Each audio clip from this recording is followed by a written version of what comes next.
so ဒီနေ့ကျမှပဲကျွန်တော်ထူးထူးဆန်းဆန်းပေါ့နော်ဘာစိတ်ကူးပေါပြီးတော့လည်းမသိဘူးမနက်3နာရီနိုးလာတော့အစားတော့ကျွန်တော်အခန်းရှင်းမလို့ပဲဒါပေမဲ့ဒီနေ့မနက်3နာရီထိုးပြီးနိုးလာပြီးတော့မှကျွန်တော်အပြင်ထွက်ရှင်စိတ်ပေါနေတယ်ပေါ့နော်တနေ့ရောသွားချင်နေတဲ့မွေးဖြစ်နေတယ်ပေါ့ဆိုတော့မျက်နှာတက်ပါမယ်ဆိုကျွန်တော်နေတဲ့နေရာအရန်မိုက်ရဲ့နေရာရောမဟုတ်အရန်ရှုပ်ပွားနေတာဆိုတော့မျက်နှာတက်ပါမယ်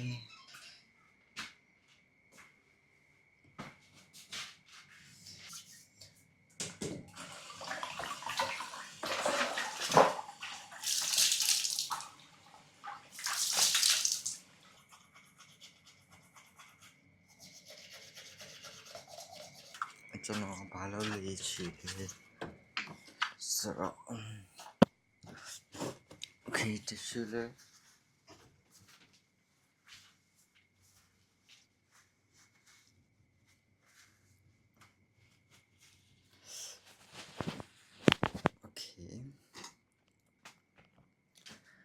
ဆိုတော့ကျွန်တော်မျက်နှာတက်ပြီးပြီ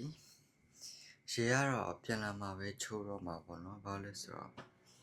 ကျွန်တော်လုပ်စရာလေးတွေရှင်းနေပြီးတော့ရေချိုးပြီးမှလုပ်တာပိုအဆင်ပြေလို့ပေါ့နော်ဆိုတော့အခုကကျွန်တော်ဘာဆက်လုပ်မှာလဲဆိုတော့မနက်3နာရီဘင်္ဂမျိုးတွေရှော့တော့မှဖြစ်ပါတယ်ဆိုတော့တောက်ဖို့အတွက်ပြင်ရမှာပေါ့နော်အခုကတော့ကျွန်တော်ခြေစုပ်ဖို့ပါမယ်အပြင်သွားဖို့ပါဆိုတော့ okay ကြည့်နေတဲ့သူတွေကိုခြေတော်ကြီးပြနေတာဆိုတော့ရိုင်းသွားရင် sorry ပါဆိုတော့ခြေစုပ်ဖို့နေတာပါဘာလို့ဆိုတော့ဒီမှာချင်းညက်ဖက်နဲ့သွားရတာအဆင်မပြေဘူးကျွန်တော်ကခွင်းလုံးစီးတာပေါ့နော်ချင်းညက်ဖက်နဲ့ဆိုရင်ခြေတော်အရန်ပေတာအဲ့ဒါကြောင့်မို့ခြေစုပ်လေးဆိုပြီးတော့မှစနစ်ကားလေးထားမှလေဒီအားကစားဖက်လေးကင်းမဲ့လေးပဲဖြစ်စီးဝါရတာပို့ပြီးတော့ကြိုက်တယ်ပေါ့နော်ဆိုတော့ okay ခြေစုပ်ဖို့ပြီးတော့ဘာယူဖို့လိုလဲဆိုတော့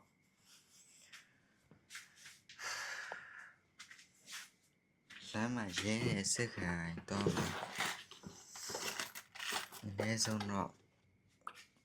အိုင်နီကလေးယူရမှာပေါ့နော်မဟုတ်ရင်ရဲတွေစီအိုင်နီကမပြနိုင်မနက်အစောကြီးအချုပ်ခန်းထဲမှာသွားအိတ်နေရအောင်မယ်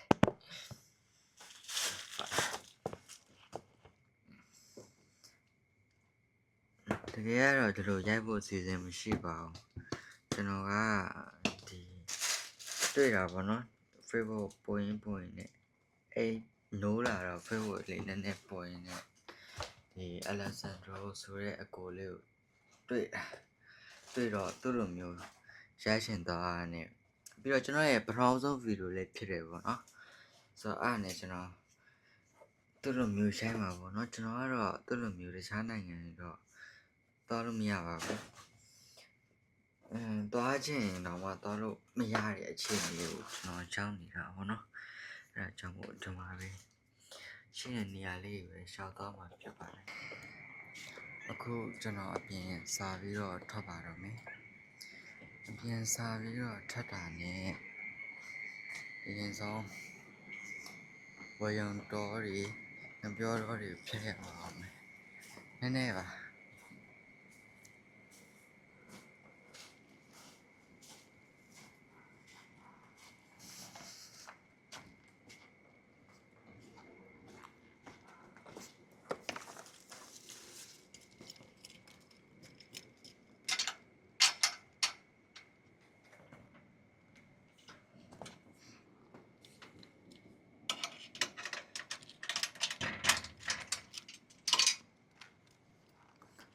အခုတော့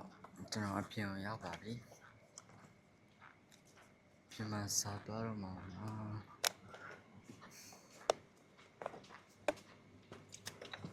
ပြင်မှာတရားမှမရှိ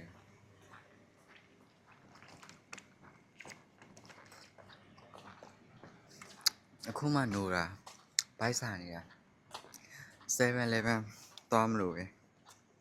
ဒါပေမဲ့ပတ်စံလေးချွေထားလိုက်မယ်ဆိုပြီးတော့ရှေ့ရနိုးလေးပဲထုတ်ပြီးတော့တောက်ရတာပေါ့โอเค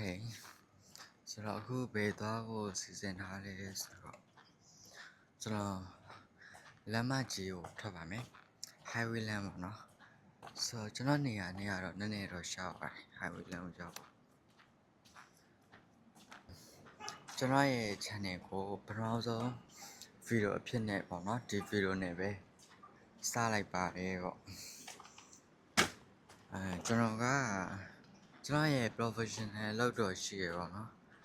ကျွန်တော်က freelancer တယောက်ပေါ့ဒါပေမဲ့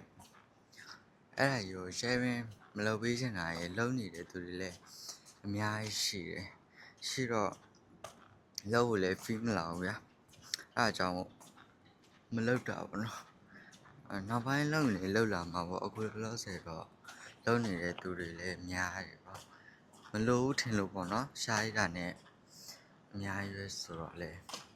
တခြားလမ်းပဲရွေးတာပေါ့သူမှမရှိဘူးတလန်းလုံး3နိုင်ဆိုတော့ဒါပေမဲ့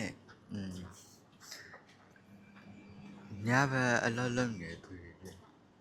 ရှိတော့ရှိရဗျအမေလမ်းထဲမှာတော့တယောက်မှတော့မရှိဘူးဒီလိုမျိုးချိန်နေဆိုရင်ညဘက်ဆိုအရင်အေးတာပဲမအေးလို့ထင်တာကျွန်တော်ရဲ့အခန်းမှာရှိနေတော့ကတော့မအေးဘူးပေါ့နည်းနည်းပူတယ်လို့တော့ခံစားရတယ်ဒါပေမဲ့အပြင်ထွက်တော့လေတိုက်တယ်ကလက်ရှိကတော့ဒီဇင်ဘာလဆိုတော့ဒါတဘာဝပဲလို့တော့ပြောလို့ရတယ်ပေါ့နော်ထိုင်းနိုင်ငံဆိုတာကအရန်ပူတာဗျာဒါပေမဲ့အဲ့လိုပဲဒီဇင်ဘာလတွေဆိုရင်တော့အေးရင်လည်းတော်တော်အေးတာအခုကရှောက်တော့မှာ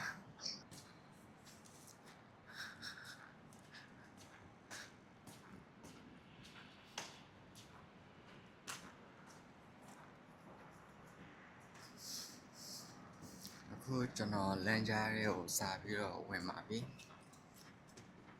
မိုက်တယ်ဗျဟောဒီမှာတိုက်တွေကအမြင်တွေတိုက်တွေရဲ့လမ်းကြားလေးတွေမှာဆိုတော့လေမိုက်တယ်လို့ပြောရမယ်ဒီလိုလမ်းလေးဒီလိုလမ်းကြားတေးသေးလေးတွေတော့အဲ့ဒါကျွန်တော်သဘောကျတယ်ဘာကြောင့်မှန်းတော့မသိဘူးငယ်ငယ်ကလေးကအဲ့ဒီအကျင့်လေးတော့ရှိတယ်လမ်းကြားတွေဝင်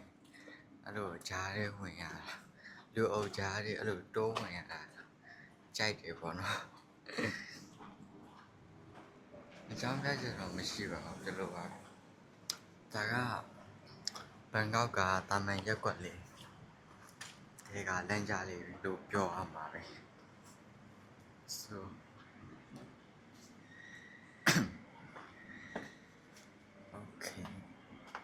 ဒီမှာဆိုရင်ဒါတွေကသူတို့ဘာလို့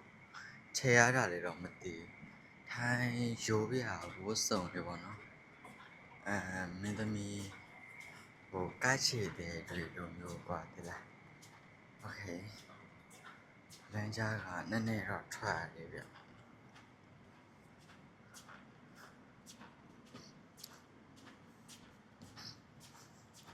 မနက်3နာရီလေဟိုစာမပြောဘူးဟိုညဘက်လောလောတဲ့တွေလည်းရှိတော့လေမနက်9နာရီမနက်9နာရီဖြစ်တယ်မနက်3နာရီဆိုရင်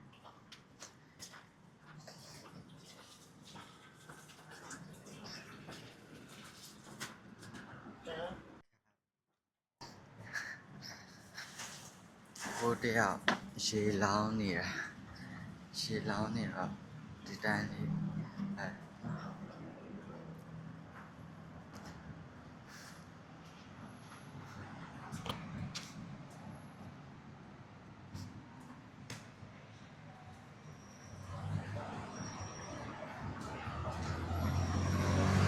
โอเค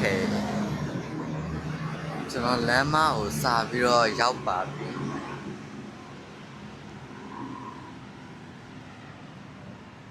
မိုက်တယ်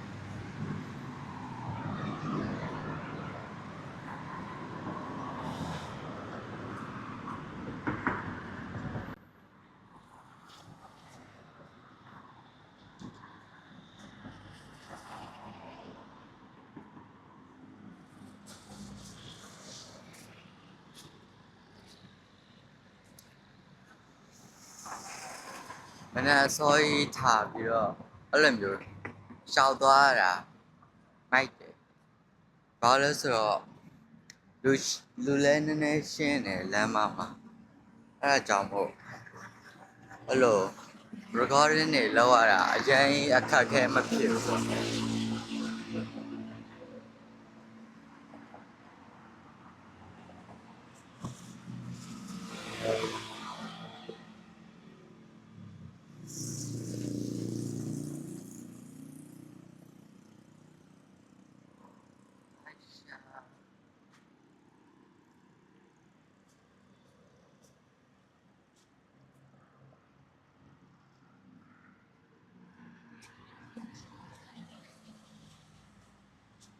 ဟုတ်ကဲ့ဒါ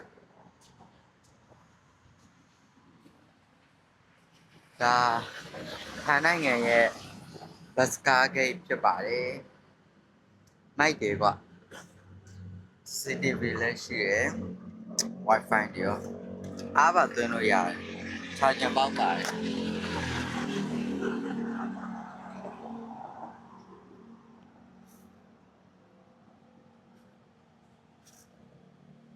နည်းနည်းဘယ်လိုပြောမှာတော့ဒီနိုင်ငံရဲ့ဘတ်စကားဂိတ်တွေကစားstandard တစ်ခုရှိရယ်ပေါ့နော်ပြီးတော့ဒါကChinese ဆိုင်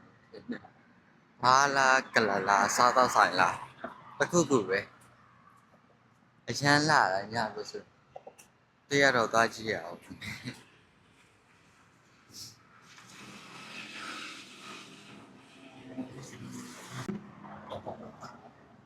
အခုလမ်းကူးတဲ့တရားပေါ်တက်ပြီးတော့ကားတွေကိုကြည့်ပါမယ်ဆိုတော့သွားကြည့်တာပေါ့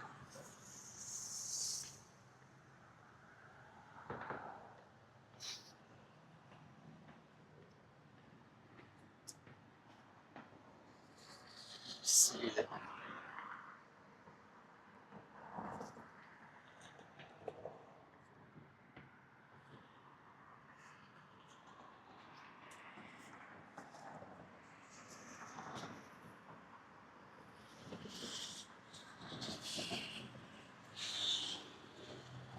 ဆိုင်လာ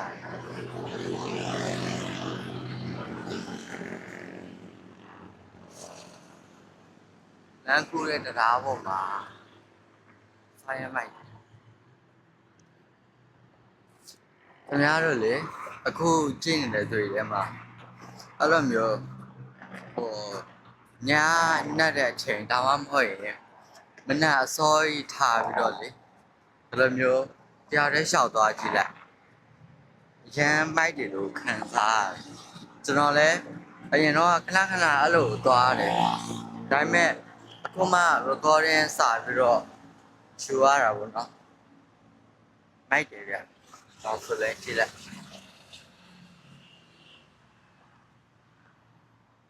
ဒါရီကရှမ်းလို့ရေးရတာဘာရေးရလဲမသိ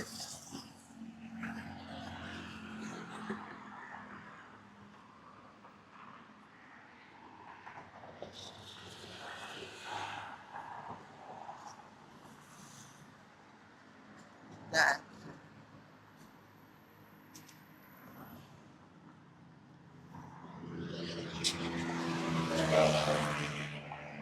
โอเค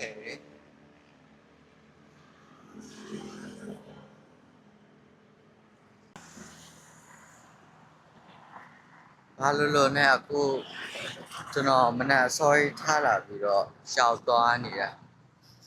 ဘယ်သွားမလဲဆိုပြီးတော့ဥတီထားတာတော့မရှိဘူးဗျာဒါပေမဲ့ဒီတိုင်းပဲထွက်လာတာအခုဆိုရင်မိုးစားတော့ရှိသွားပြီတမိုင်းတော့ကြော်သွားပြီအဲ့ဒါနဲ့ကျွန်တော်ထွက်လာရင်လမ်းမှာတစ်ခုကောက်တွေ့ရပေါ့နော်ဘာလဲဆိုတော့ဒါလေးပါဒါကဘယ်သူပုံလဲတော့မသိဘူး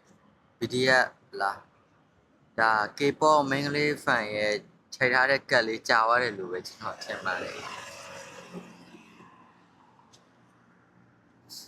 အဲ့လိုနဲ့ကျွန်တော်တွေးမိသွားတာတခုတော့ရှိတယ်ဗျ K-pop တချင်းနေရလေဒီလားတကဘာလုံးနားထောင်ကြရတယ်ဒါပေမဲ့သူတို့ဆိုတဲ့ဟာကိုတကဘာလုံးကနားလဲတာလားဆိုတော့တကဘာလုံးကနားမလဲဘူးဗျာဒါပေမဲ့လည်းတကဘာလုံးက K-pop တချင်းတွေကိုတော်တော်ကြိုက်ကြတာပေါ့ဘာလို့လဲတော့မသိကျွန်တော်ကိုယ်တိုင်လည်းတစ်ခါတလေတော့သွားပြီးတော့နားထောင်ကြည့်ဘူးတယ်ကျွန်တော်နဲ့အဆင်မပြေတော့နားမထောင်အမြဲတမ်းတော့နားမထောင်ဖြစ်ဘူးပေါ့နော်ဒါရေမြောင်းရှင်းနေရချင်းနေပြီပဲကျွန်တော်ကတော့ဖြည့်စည်းလိုက်နေဒီမှာပဲထားခဲ့လိုက်ပါမယ်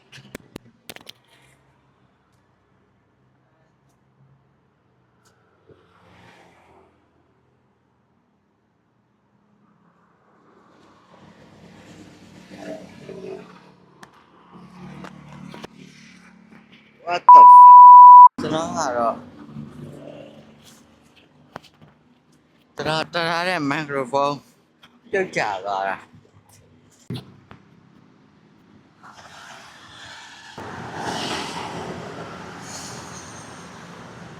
ထိုင်းနိုင်ငံမှာလေကျွန်တော်အရန်သဘောကျတာလေးတစ်ခုရှိတယ်အဲ့ဒါဘာလဲဆိုတော့ဒီလိုမျိုးစပိန်ငားလို့ရတယ်ကြာ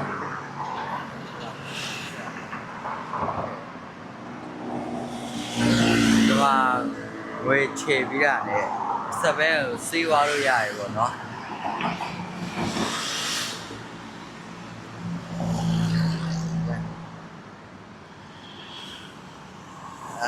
အခုကျွန်တော်လန်ကူတရာကိုပြန်တက်ပါမယ်